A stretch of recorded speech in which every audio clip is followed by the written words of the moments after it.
Hello, friends. Hello, family. Welcome back to the channel. If you're new here, my name is Crystal Blue, and I do Christian content. I do what's called the Word of the Day, where I speak on whatever the Holy Spirit leads me to speak on. And I also have videos of my family and my kids, and us just hanging out and having a good time. For those of you that have been here before, welcome back. So today is a Sunday, July the 7th, and it's my sister-in-law's birthday. So happy birthday, sis. Today we're going to talk about the battle is not yours. I know you guys have probably heard that before. In 2 Chronicles 20 and 15, it states, this is the Lord talking to King Jehoshaphat. He says, do not be afraid or discouraged because of this vast army, for the battle is not yours, but God's. There are a lot of us out there trying to fight our own battles every day. We are trying to fight our battles physically, mentally, emotionally, and trying to fight all those battles. We are trying to fight them with medication. We are trying to fight them with alcohol. We are trying to fight them with a lot of things. But what we have to realize is this battle is not ours. It's the Lord's to fight. And we have to just learn to surrender and just give it to Him and let Him take care of it, because He can do far more than we ever could. And I want to let you know, for you out there who are struggling, you don't have to do it by yourself. In Deuteronomy 31 and 8, it states, it is the Lord who goes before you. He will be with you. He will not leave you or forsake you. Do not fear or be dismayed. Things are going to come in this life.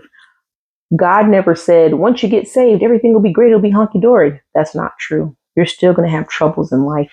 But what you need to realize is where your strength comes from and who's going to fight your battles for you, and that you don't have to do it. A lot of people are bent on taking revenge if they're done wrong. They want to get back at somebody. That's not necessary. And at the end of the day, what's it going to get? If somebody wronged you and you're like, oh, I'm going to go key their car, I'm going to go bust their windows, I'm going to just do whatever. Like, it may be momentarily, you might feel good in the moment, but then after that, the guilt's going to set in, the shame's going to set in. And if you get caught, you might go to jail. So you don't want to do that. In Romans 12, 19 through 21, it states, do not take revenge, my dear friends, but leave room for God's wrath, for it is written, it is mine to avenge. I will repay, says the Lord. On the contrary, He's going to take care of it. Like I said, it could be momentarily, it'll feel so good. But then what happens? The guilt, the shame, the frustration, possibly going to jail if you get caught, especially if you vandalize something of somebody else's. What you did there, it's not going to get you anywhere.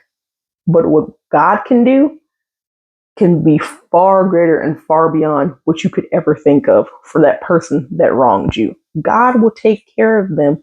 Don't even waste your time and energy trying to get them back, because there's no point. Keep loving them and keep praying for them. That's what you're supposed to be doing instead of taking revenge. It also says, continuing on in Romans, I didn't finish the whole verse. It says, if your enemy is hungry, feed him. If he is thirsty, give him something to drink. In doing this, you will heap burning coals on his head. Do not be overcome by evil, but overcome evil with good. He just said it right there. Granted, you want to get back at these people. Don't. Like I said, let God do it. Continue to pray for your enemies. Continue to help them out. And here's the funny thing. If you do these things, they'll probably look at you sideways and be like, but I did this to you. Why are you being so nice to me? And you can tell them something that my mom always loves to say to people. It's not me. It's God. People always used to ask my mom growing up, they're like, what is this that I see in you? What is this light? And my mom would always say, it's not me. It's God, or it's the Lord. And my mom has always been like this. My mom has always given credit to where credit is due, because she knows that's not her. She knows that's God's spirit inside of her. So I would, challenge you guys to do the same thing. And we just need to stop trying to do it ourselves and just release it and give it to God, and He'll handle it. Let's be more like Christ. Let's turn the other cheek. And I know as humans, we've heard that. Let's turn the other cheek. Let's turn the other cheek. And people are like, are you serious? No, you can. You can, with the Lord's help, you can learn to turn the other cheek no matter what has been done to you.